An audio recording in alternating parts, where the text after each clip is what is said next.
cool fact of the day is... Bulletproof Radio. Hey everyone, it's Dave Asprey with Bulletproof Radio. Welcome to the show. Today's cool fact of the day is that boring jobs are actually bad for your heart. The more boring your job, the more unvaried your heart rate tends to be, which makes you less able to handle exercise or surprises, and it puts you at greater risk of heart attack. So I think that you now have an excuse to go to your boss and say, my job is boring, which means I could die. So let's do something fun, all right? Today's guest is Dr. John Salerno. He's a pioneer in the international field of anti-aging and I'd call complementary medicine or functional medicine, because he started this stuff 10 plus years ago. He founded the Salerno Center for Complementary Medicine in 2005 in New York. He's the chief medical officer behind Renulife Anti-Aging, which is down in Sao Paolo. He's written 3 books, and he's really well known for weight loss treatments, bioidentical hormone replacement, vitamin IV stuff, which you've heard me talk about. In fact, I pissed a lot of you guys off when I posted a picture of me with a vein being punctured by a needle for vitamins, and some people thought that had something to do with drug use. I'm like, no, vitamins are not drugs. They're very different. Anyhow, this is one of those doctors and experts who uses this kind of thing on not just probably himself, but also on a lot of celebrities. In fact, the way I heard about John Salerno was because Suzanne Summers has talked about him and recommended him before. He also talks about putting butter in coffee, has dozens of celebrity clients, and generally is a cool guy. So John, welcome to the show. Thanks so much, Dave. Thanks. Pleasure being here. So one of the reasons that it's interesting to talk with you today, John, is that you are able to legally and by training to switch between conventional Western medicine and more holistic medicine. And not all holistic practitioners are licensed as an MD and can write prescriptions for antibiotics or for heavy duty drugs or the fun stuff like Provigil. But you can switch between them. And I want to know, how do you know when to use a holistic or complementary approach versus a Western approach? Well, that's a great question, Dave. The rule of thumb in my office is that medicine is always the last resort, like surgery. So it's always a holistic approach. We look at blood parameters. We do about 50 different blood tests. We'll look at lifestyle. We'll look at diet, of course. We'll look at heavy metals and environmental influence. And then we'll start treatment protocols based on a holistic approach. And it's very rare, but if the whole approach has not worked after several attempts, then we will resort to medication. But medication is always the very last resort. That seems like a precautionary principle kind of thing, where you're basically saying use the stuff that has less of a potential downside before you go for the heavy stuff. Yeah, exactly. And thankfully in the 10 plus 15 years or so that I've been doing holistic complementary medicine, I think I've probably written maybe 10 prescriptions for medications in the course of that time. So other than bioidentical hormones, which are prescription medications, and natural thyroid, which are of course prescriptions, we don't really get into medications beyond that unless, as I said, it's absolutely necessary, which is very, very rare, thankfully. I had a weird experience, which I don't think I've talked about before or written about. This was going back a couple years. I've been taking thyroid medication for almost a dozen years. I've cut my dose dramatically when I got rid of Hashimoto's, but I've been exposed to toxic mold. I was obese as a kid, and I work better when I get some thyroid hormone. And I had a misfill from the pharmacy, so I had more thyroid in my pills than we thought was in them, and had spent a couple days at 10,000 feet elevation up in the mountains, and flew right from there into a studio and did a plank pose on the whole body vibration plate called the Bulletproof Vibe that I manufacture. It was for a photo shoot for a course I was teaching. So for 5 minutes, I'm getting vibrated 30 times a second, and I came back 2 days later and I had this horrible chest pain because my sternum was inflamed, which is really painful in retrospect, and I had arrhythmia from excessive thyroid. So when you have chest pain and arrhythmia, you go to the emergency room.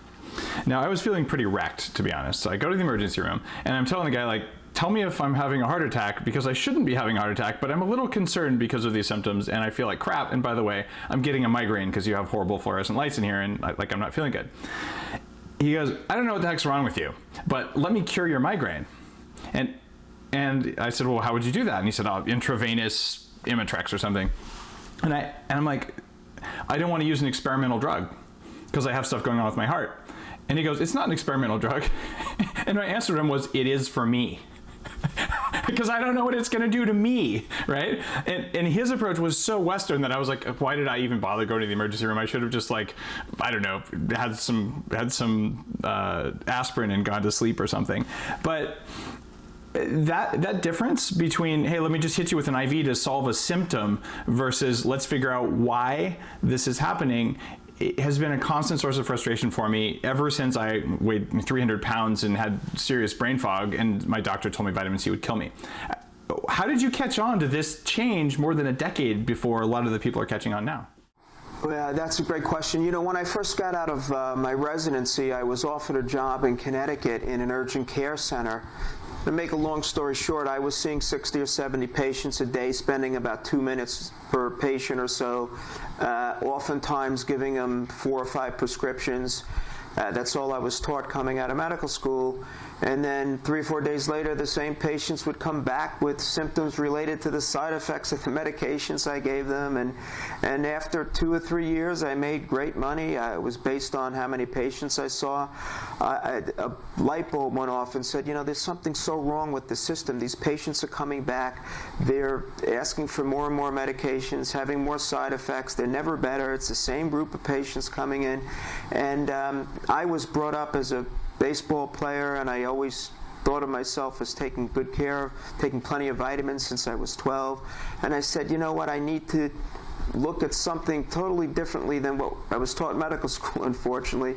Look at the nutritional approach, the holistic approach.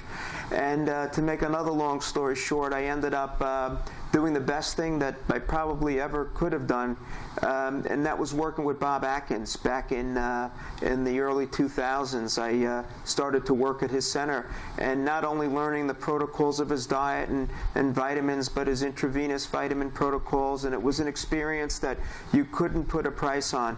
So anyway, it took me from realizing the problems in the proactive or reactive system in the traditional medicine to becoming a proactive physician and looking at causative agents and issues with patients and really embracing this whole holistic approach. And since then, I've embarked and not turned back, and I've seen both worlds and realized that the one I'm doing right now is so much far superior that you just can't even talk enough about it.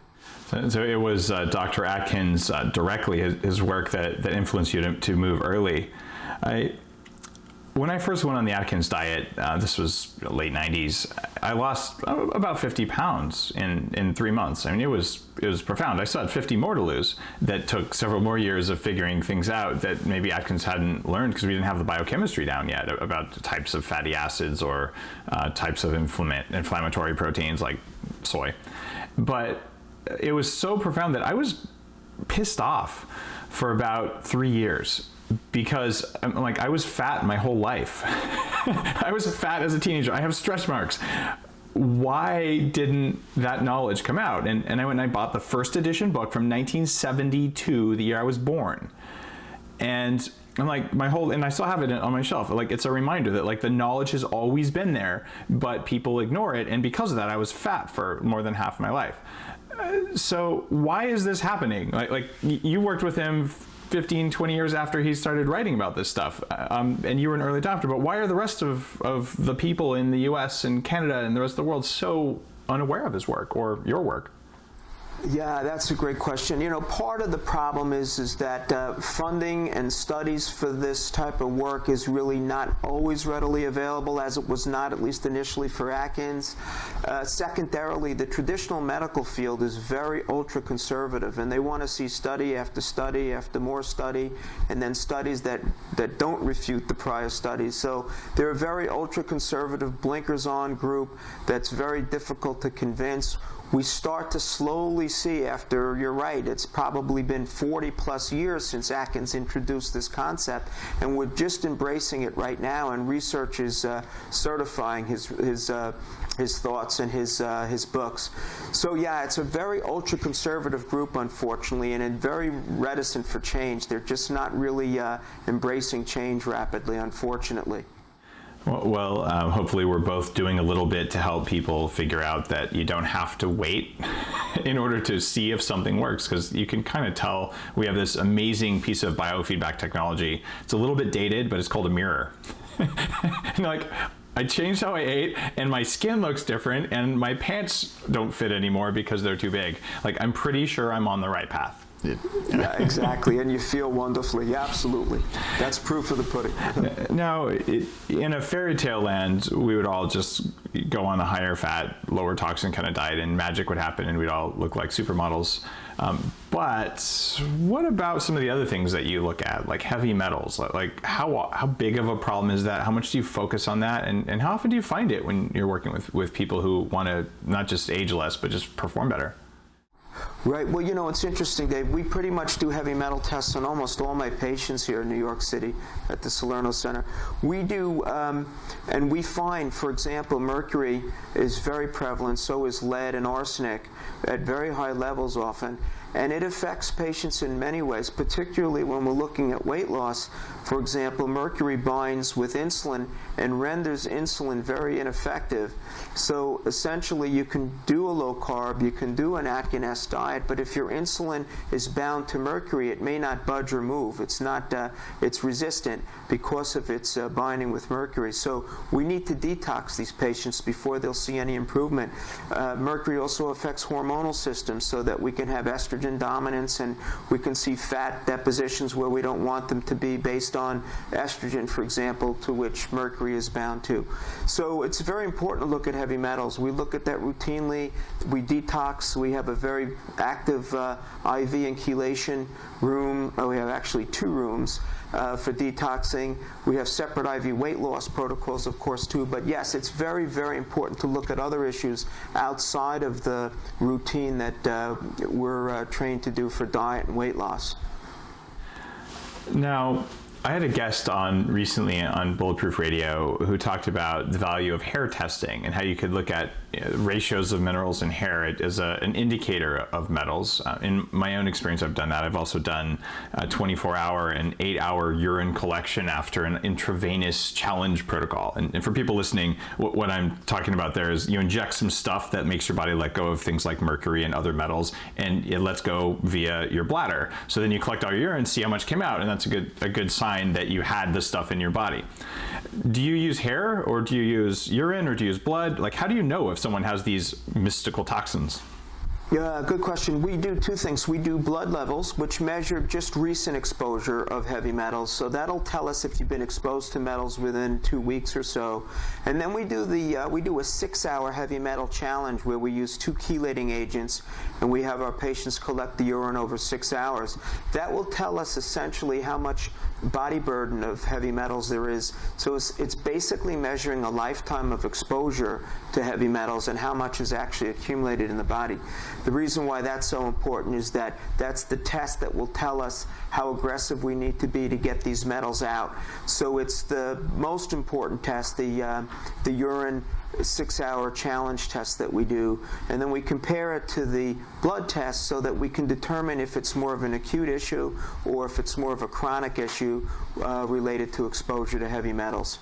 So we combine the 2 testing in my office. Hair is not allowed in New York, hair analysis, although it's a good test. Crazy New York State.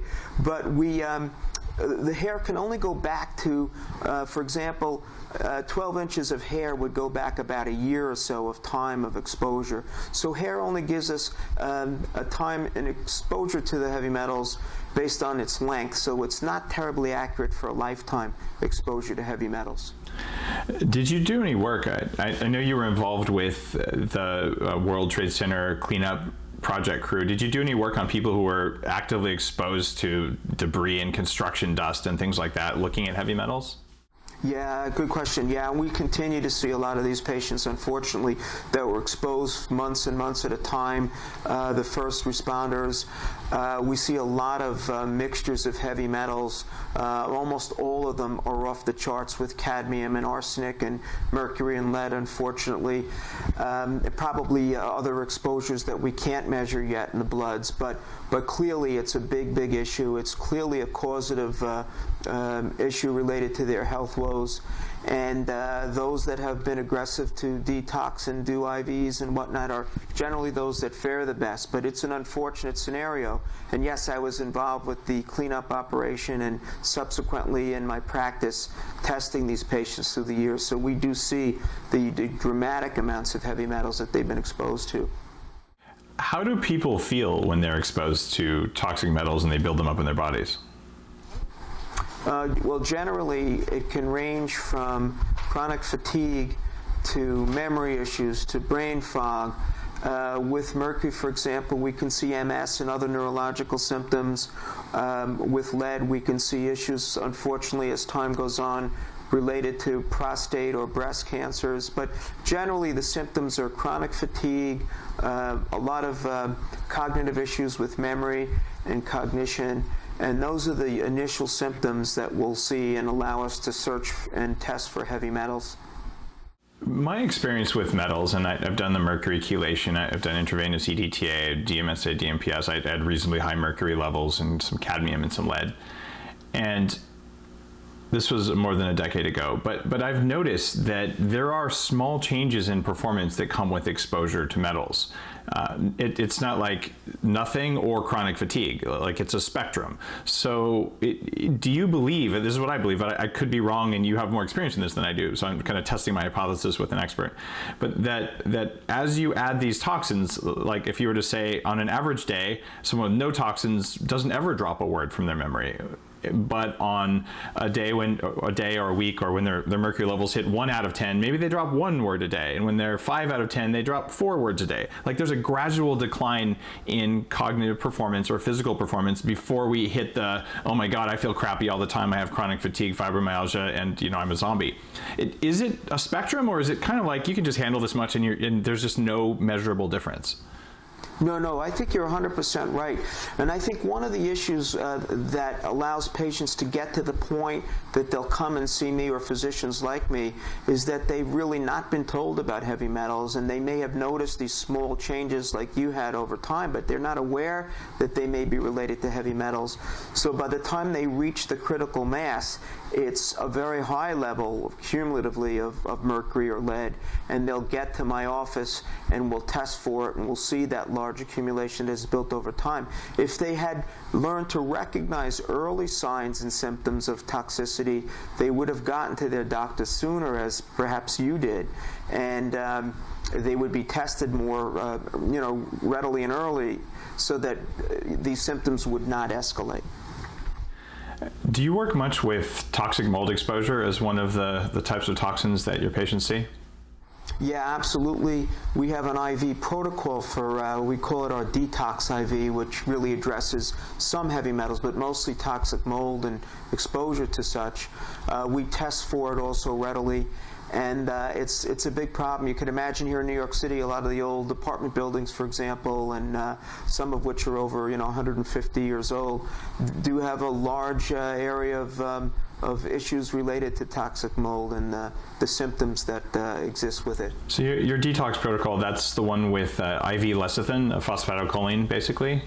Correct. Yes, we do a lot of, we call it lipostable, but it's not phosphatidylcholine, right? The German stuff. Yeah, we do a lot of that. We do a lot of glutathione. We just added something called UVB. I'm sure you're familiar with that. We do that for some candida and viruses and also some toxic mold exposure.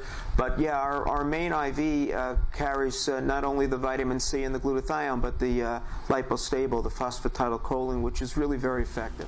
It's fascinating. You're the first guy I've talked to on the show who does IV choline. And people who are listening who know the Bulletproof product line, we have choline force, which helps you with acetylcholine levels in the brain. But the kind of choline you can get when you're doing it intravenously is around your cell membranes. And when you get exposed to biotoxins, your cell membranes get addled. They lose flexibility and they actually absorb toxins that kind of hang around in them. When you do this IV stuff, it helps you get rid of them. It's one of the other reasons a high-fat diet can make people with neurotoxins feel better. And speaking of glutathione, I get intravenous glutathione every time I get a chance, and I make glutathione force, which is liposomal plus a lactoferrin, like it's an advanced delivery system for glutathione, so it can absorb about 5 times better than normal liposomes. But the idea here is that when you get these detox things in, glutathione takes out the mercury, can help you take out the toxic molds. And my personal experience and knowledge, and just from working with coaching clients and being married to a physician and having run a medical lab testing company with her, is that there's an awful lot of people walking around with a biological burden of metals, of mold, of chemicals from food, of endocrine disruptors. They have no clue. They think they feel okay, and they're running around at like 50% of what they're capable of because you don't feel this stuff. Yeah, good. That's a good point. Yeah, absolutely, 100% correct, Dave. Yeah. Now, how much should the average American budget to get rid of most of that stuff? Like, you're running around you should be scared if you heard that, but like, is this a $10,000 problem? Is it a $1,000 problem? Like how much should it cost and how much does it cost? I know you're off Fifth Avenue, you deal with celebs, but like okay, you're working a normal job, you have a family. How much do you spend for this? Well, it's a great question, and we have patients that run the gamut, that those that just could barely afford to come in, to those that, as you said, are celebrities, and then the cost is no limit. One of the things that we've been very successful with, we've been fighting insurance companies here in New York, and we're being, certainly for most patients that have what we call out-of-network coverage, we're getting them reimbursed for a good portion of their IVs, no matter what they're doing. So we're very happy with the way some of the insurances have embraced us, particularly chelation. Calcium EDTA is FDA approved for lead, for example. So we're very excited that a lot of our patients that ordinarily would not be able to afford this can get good reimbursement for their IVs now. So that's been a huge tidal shift in the way the treatments are handled and the affordability of them. So the short answer is, if you have out-of-network insurance, a good part of it can be reimbursed. If you don't, we do discounting for our patients. We try to keep it as even as possible, and we'll help patients whenever we can. But it depends on the amount of toxic metals or mold. It can run, $10,000 to $20,000 for a total treatment, and maybe even higher. We're seeing more and more issues with heavy metals, and with 4, 5, 6, 7 metals combined that are off the chart. So it's very problematic, and cost clearly is a factor, but insurances are starting to embrace this. I am intrigued and amazed that anything progressive is happening in the New York medical community because of the New York State, state regulations. Right. People listening to the podcast probably don't know, but New York has the most aggressive and Byzantine regulations. You can't get lab tests in New York that you can get in New Jersey for some strange reason. And I often wonder if it's organized crime or some other reason, but it just makes no sense. But whoever's in charge must be making some money somewhere. Let's put it that way. Yeah, you're absolutely right. It's crazy. It never ends. And we still can't figure out why. One week a test will be available, and then next week it's not allowed again in New York. It will drive you crazy. We still haven't figured it out. When I do, I'll let you know. Now, so you a little bit dodged the question, but let me ask it a different way. I have $1,000 to spend. I'm going to assume that because I haven't lived a super clean life in an organic monastery high in the mountains, that I've accumulated the normal amounts of toxins that inhibit performance that people living in cities do. Okay. I want to spend my $1,000 most effectively to increase my performance. Where do I spend it? Do I get IV chelation? Do I spend it all on testing? Do I do some Myers cocktails? What do I do? Like, where do I start?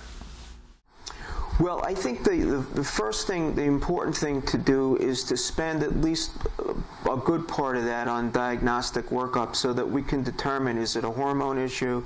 Is it a heavy metal issue? Is it a combination of those? Is it a thyroid issue? And then, depending upon the results that we find and the amount of toxins we may find, the rest of that money well spent may very well be some short intravenous Myers cocktails with, or just glutathione IV for a couple weeks at a time, combined with some oral chelating agents, and then perhaps some prescriptions for bioidentical hormones. So it's a good question. It's a little difficult to answer because there's so much individuality, but and it really depends on the full diagnostic workup. But I think the most important thing is to get a really good detailed workup so we at least know what we're dealing with first before we start any implementation with treatments, and then we can decide as to what direction and what money to be spent on the rest of the diagnosis.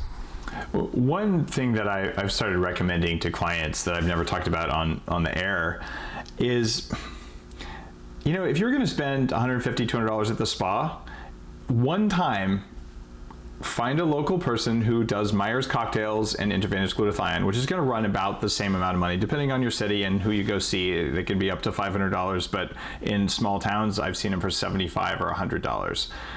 So you're going to spend about what a spa is going to cost in your town, and see how you feel and how you look after you get glutathione and Myers cocktail versus how you see and look after they do a cucumber, green tea, kale facial peel with something seaweed wraps, whatever the heck they're doing.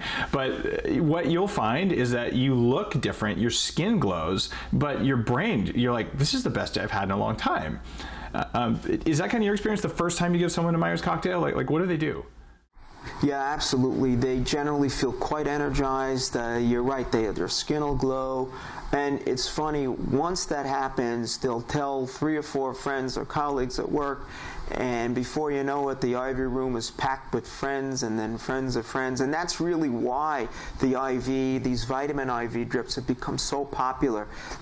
Patients are getting results, they're seeing results, and consequently we need 2 IV rooms now to keep our patients satisfied. We take a lot of walk-ins too. Patients may feel tired or cold coming on, they want to come in for that day, so we'll accommodate them. Sometimes we have 3 nurses that are actually working with us. So it's clearly it's gained in popularity because patients feel and look so good. At the last Bulletproof conference last September, we had about 500 people show up, and we had a long line at the IV nutrition station where people were getting IV nutrition at a conference around hacking the human body. And we'll have the same thing next year, by the way. That's a mild plug, bulletproofconference.com, where we've got the dates picked out. It'll be in LA.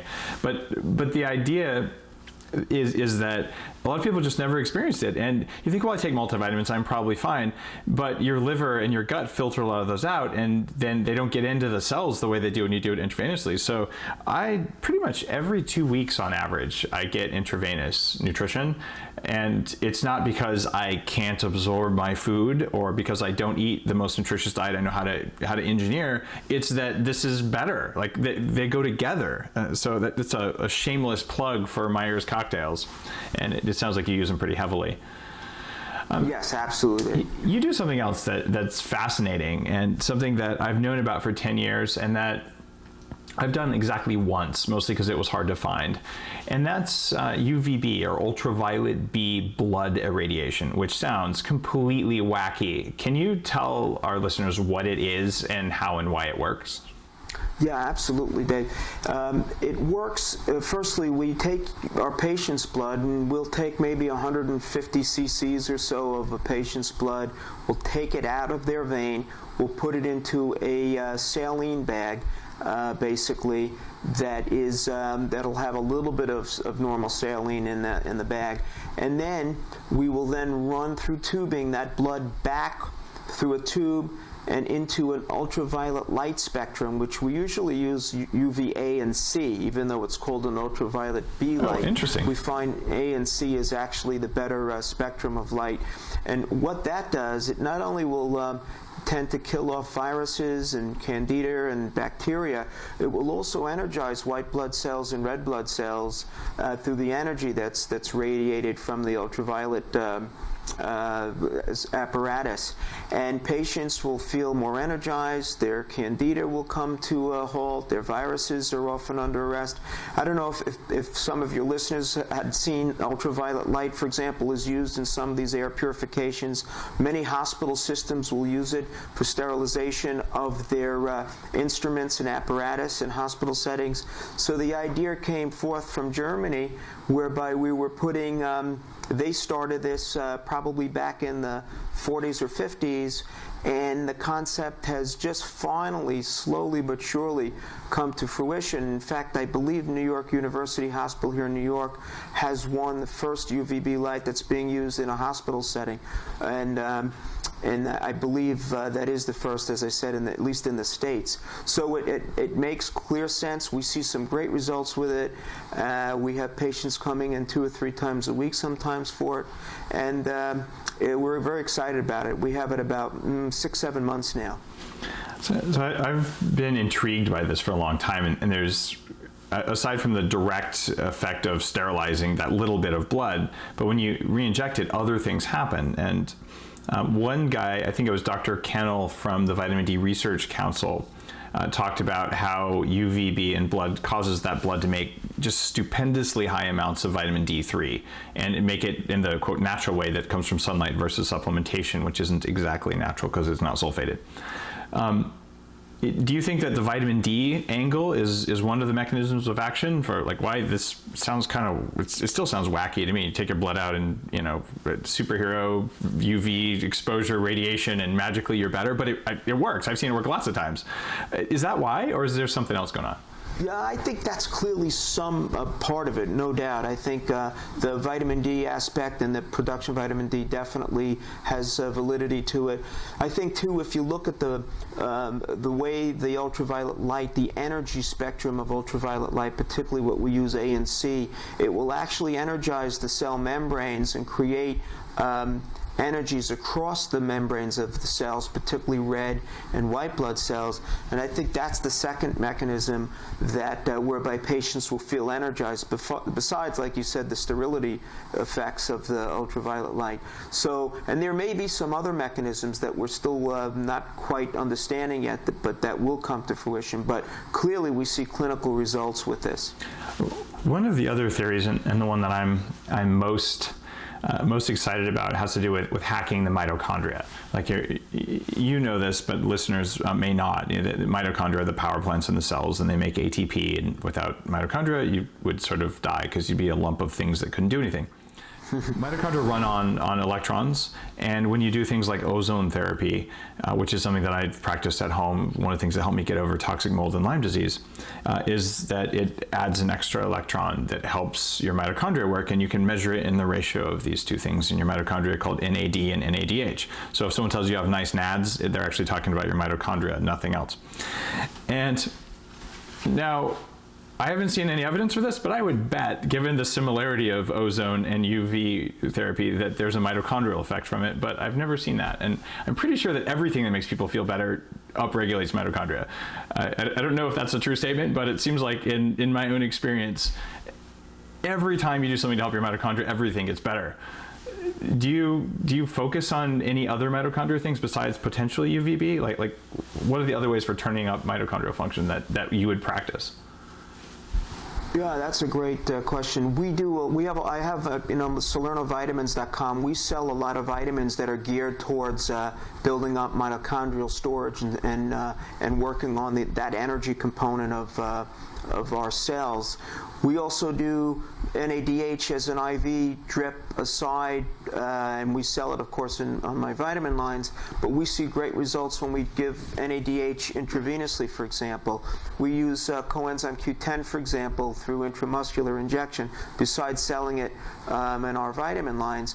So yes, and the focus over the last year or two in research has really been towards mitochondrial function, and we clearly see the effects of that, particularly when we do vitamins geared towards energy and mitochondria and or IVs. We have a lot of marathon runners, for example, and a lot of athletes, and when we can legally do something for them, and we'll give them IVs, for example, geared towards mitochondrial function so that they'll be ready to run their race and have pockets of stored energy ready to go either with their race or their athletic event. So yeah, that's been the focus over the last couple of years, and it's really very exciting with great results also. When do you tell people to put butter and brain octane oil and things like that into their coffee? Like, I know that that's something you do. What are the criteria for you making that recommendation? It's really okay. Yeah, there is. We don't use a criteria. We want everyone to use butter in their coffee. We love what you guys are doing, and obviously not only from the taste, but when I wrote my book, Fight Fat with Fat, and we had done some research, butter had come to the forefront because we found that butyric acid, which is the component of butter, can actually turn off oncogenes, cancer genes, particularly cancers regarding colon, certain lung, and prostate. So butter actually, in many, many recent studies, has been shown to be anti-carcinogenic, which is really fascinating, something of course we were never taught in medical school. We were always told to avoid butter. Plus the satiety and taste factor with butter, it keeps us filled longer. When we put it in our coffee in the morning, we can go 5-6 hours feeling pretty filled, happy, and satisfied. So we're not overeating, overindulging in other foods. So clearly, we want everyone to be on coffee and butter in the mornings, and our patients love it. I love it.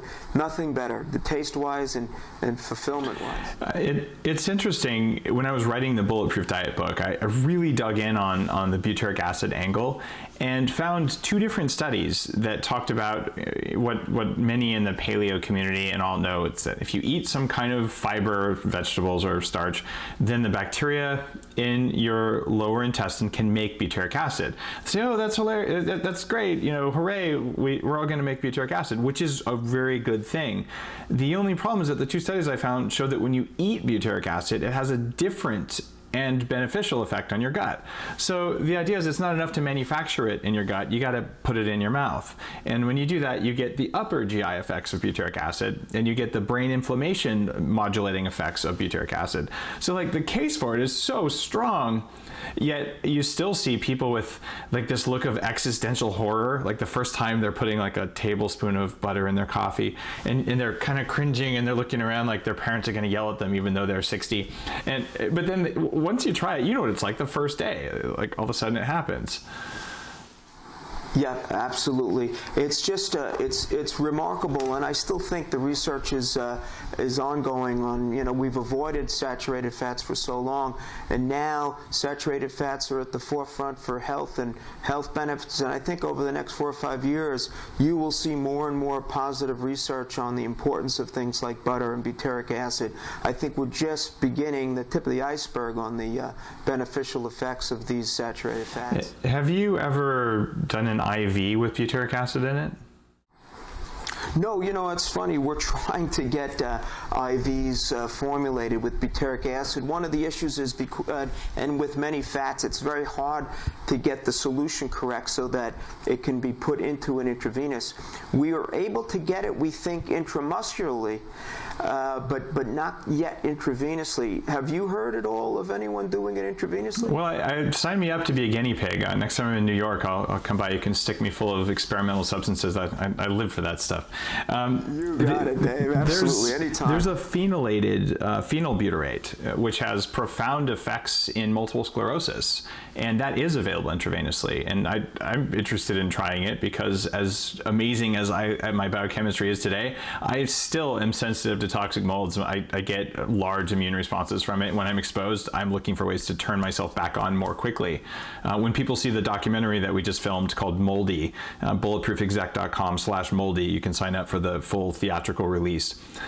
We actually filmed in Central Park, a mold victim who got sick in a new building in New York, and all this stuff. But you'll find 28% of the population, once we're exposed, every time we're re-exposed, it's like we walked into a wall and feel crappy for anywhere from a couple hours to a couple months. And I don't really have that effect anymore because I can turn it off with supplements. But if I could do an intravenous butyric acid or phenylbutyrate that was available, I think it would be profound, and it would probably be one of those anti-aging technologies. So please do it, and please make it popular because I want it. You got it, Dave. I will definitely look at my sources and see if we can get it in New York. And you come, you'll be the first patient for sure. All right, you're more than welcome. We'll do another offensive Facebook Thanksgiving post about how I always get intravenous vitamins on major holidays. Now, talk to me about turmeric. I love turmeric. I've used turmeric as an anti-inflammatory thing for years, but you use it for other reasons. What are all the things you might use turmeric for in your practice? Well, that's very interesting. We're also, by the way, trying to get turmeric in IV form, and we're close, if not right there. I have probably within the next month we should have it manufactured for us. But turmeric, for example, has been studied with Alzheimer's and brain inflammation and dementia and memory loss. So we have all our patients with any sorts of memory issues or deficits, or Alzheimer's patients, all taking a ton of turmeric. We see it also with skin, psoriasis, eczema. We want patients to be on a good amount of curcumin or turmeric. We're also seeing in any other inflammatory issues, when we see something called C-reactive protein, for example, when that becomes elevated, indicating inflammation potentially around the coronary arteries, we'll throw in, besides fish oils, we'll have our patients on high-dose turmeric. So the profound benefits of turmeric are almost too numerous to mention, but almost every one of my patients will go on either an IV component that would reduce inflammation, or turmeric itself in oral form that we recommend in our vitamin line. So it's extremely very good, highly important, and research is still ongoing, but always positive. Every week or so there's something new that we've discovered about turmeric. I used about a tablespoon of it in my lunch, and I've been taking 6 to 8 capsules of the BCM, the standardized essential oils of turmeric extract version that's more bioavailable. I've been doing that for more years than I can remember, because the research is so profound for cancer and all these other reasons. So if you're listening to this, I think that's on my top 10 list. It may not be because it's not a vitamin, but it's one of those things that if you're not using it in your food every day, you probably should be taking a couple capsules. It's not expensive, and it's amazing stuff. All right, now let's talk about something that's personally been an annoyance forever, and that's allergies.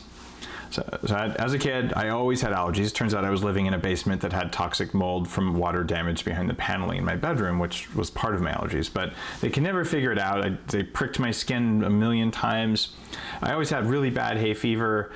And as an adult, it got a little bit better, but still, like I walk through moldy leaves in the forest, boom, I'm going to start coughing or sneezing, and sometimes just other things set me off. And I also have some food allergies. I had much worse ones when I was younger, but I still have some of them, and I'm working to get rid of my allergies. My goal is to just hack that entirely. I want to be able to walk through whatever the heck and not have any allergic response.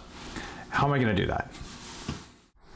Good question. Well, you know, the issue is detoxing is so critically important. We want to try to normalize our body's response to allergens. Oftentimes we'll find heavy metals as a main culprit in inducing and creating allergies. We look at vitamin D levels. We want to make sure vitamin D levels are extremely elevated in our patients, particularly those that have allergies or asthma. We also want to use some nice supplementation. We use a lot of nettle and quercetin. We have a nice vitamin called Allergy Factor that has a lot of these components.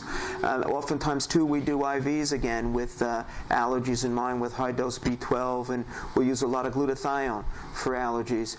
Allergies are so individualized, but we often find there's an environmental trigger. Many times it's related to heavy metals and toxicity, so we want to address the underlying culprit to allergies first and then work from there. But supplementation can do also extremely well when we're talking with regards to allergies.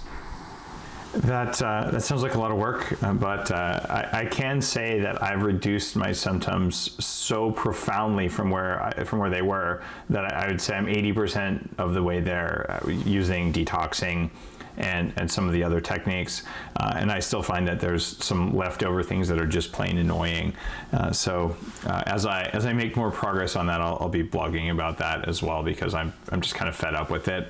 I'm going to be trying some relatively experimental things, and we'll see, because I think there is a way to reprogram your immune system to not respond to things that it is responding to for reasons that are justified. Like it believes it's doing you a favor, it's just wrong. And since our bodies are fast and dumb, they should be trainable.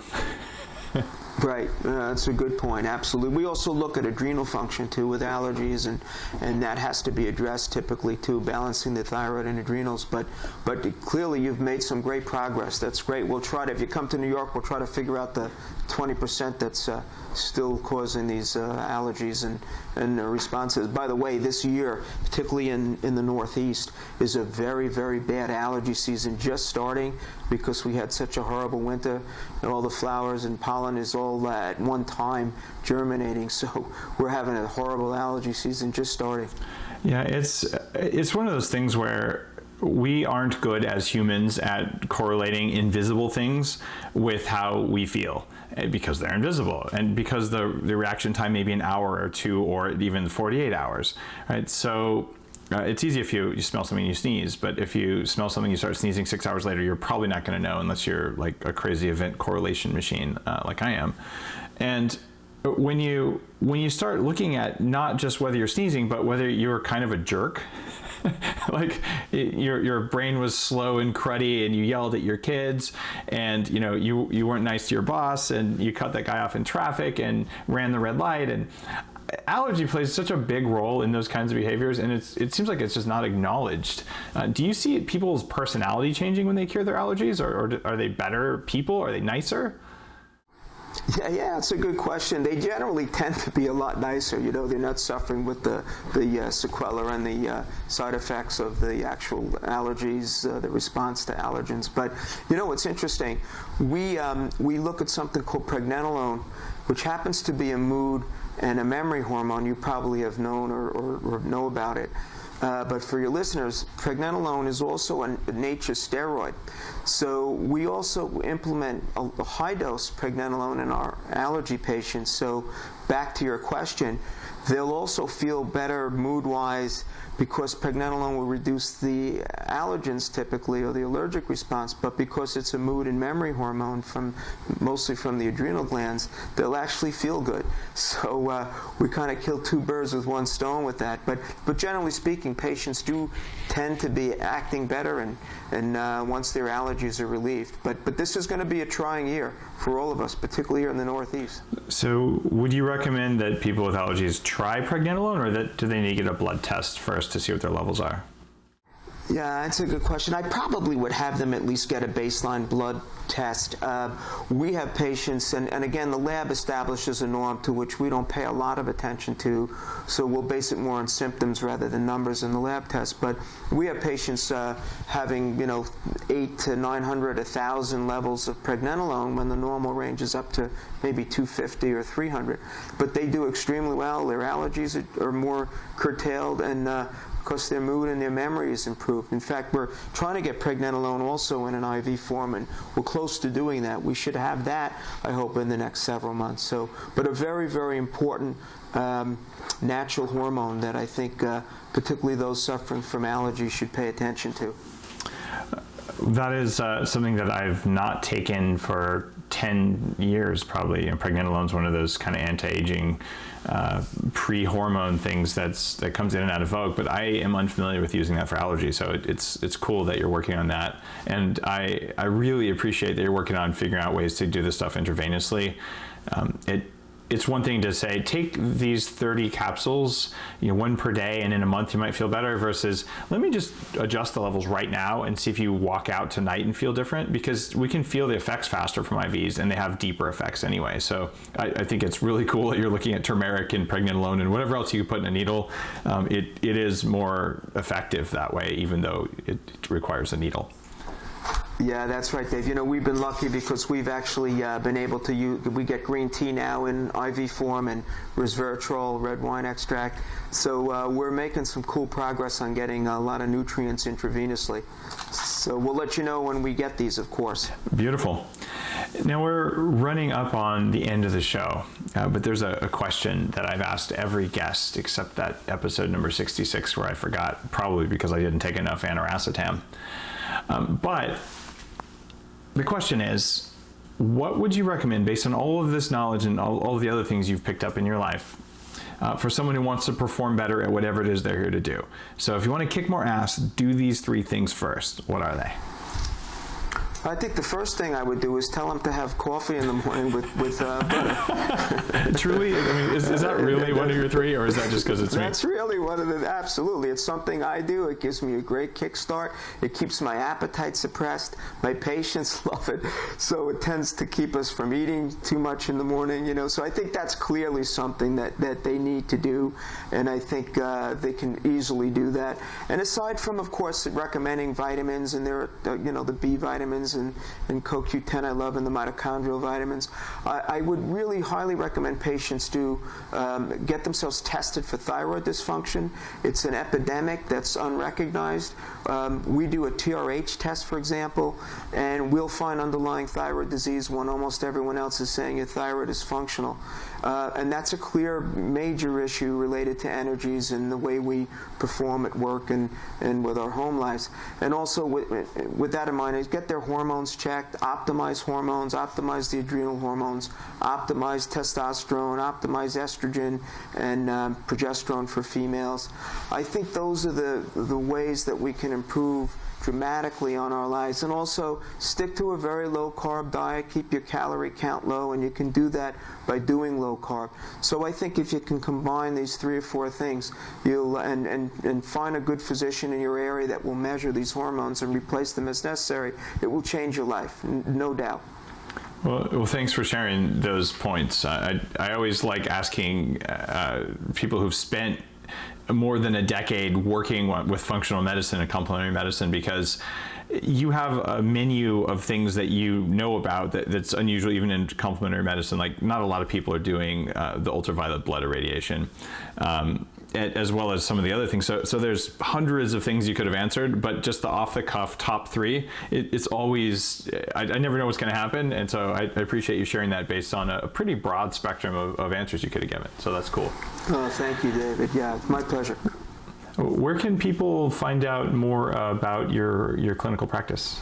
Oh, sure, but yeah, they can go to my website, salernocenter.com, or salernovitamins.com, which has the list of all my 3 books, the Salerno Solution, Fight Fat with Fat, and the Silver Cloud Diet. We have 3 websites, but either to salernocenter.com or salernovitamins.com will have all our information. They can sign up for our newsletters, our blogs, and they can go to either of those 2 sites.